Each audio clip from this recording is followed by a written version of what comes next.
François Baudonnet, ce matin dans le Focus International, vous allez nous révéler les résultats d'une étude d'un institut norvégien, selon lequel il n'y a jamais eu autant de conflits armés dans le monde. Oui, et cette étude vient confirmer malheureusement ce qu'on ressent bien chaque matin ici.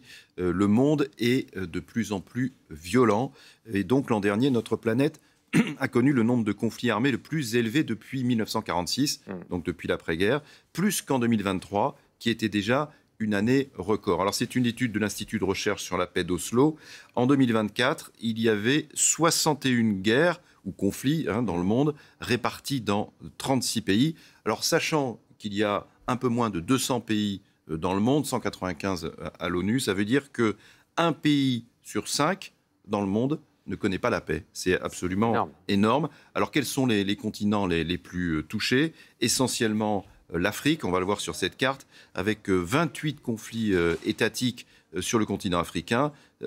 Alors un conflit étatique, c'est-à-dire qu'au moins un État est impliqué. Ça peut être deux pays entre eux ou un État contre une rébellion. Ensuite, il y a l'Asie, qui est très, très rouge également, le Moyen-Orient, l'Amérique et pour finir, l'Europe. C'est impressionnant aussi parce que plus de la moitié des États touchés sont déchirés par 2 conflits ou plus, parfois même 3 conflits pour un seul pays. Et moi, ce que je retiens de cette étude, si vous voulez, c'est qu'en plus d'être de plus en plus violent, le monde est de plus en plus complexe, fragmenté, et les conflits sont entremêlés et bien souvent inextricables. En fait, comme la gouvernance mondiale qui était née après 1945, en particulier sous l'égide des États-Unis, est en train de voler en éclats, de nombreux États ou des groupuscules ou des factions, des milices ou des groupes terroristes se disent que la loi du plus fort est toujours la meilleure et donc ils attaquent le pays voisin ou la communauté ethnique voisine. Et qu'en est-il du bilan humain de ces nombreux conflits? Alors le nombre de morts l'an dernier dans ces conflits est à peu près stable par rapport à 2023,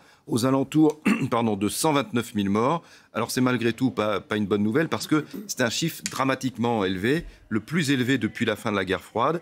Et 129 000 morts, c'est comme si la ville de Limoges en France avait été rayée de la carte l'an dernier. Les 3 conflits qui font le plus de morts sur la planète, ce sont sans surprise les guerres en Ukraine et dans la bande de Gaza, mais aussi, un peu plus surprenant parce que nous, les journalistes, on en parle malheureusement moins, les affrontements en Éthiopie dans la région du Tigré.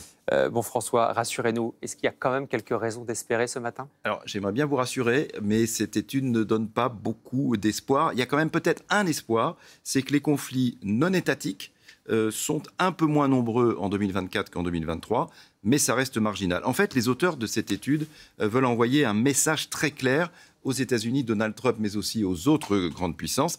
Si vous choisissez de fermer les yeux face à la montée de la violence dans le monde, si vous choisissez l'isolationnisme, le nombre de conflits et leur gravité ne cesseront d'augmenter.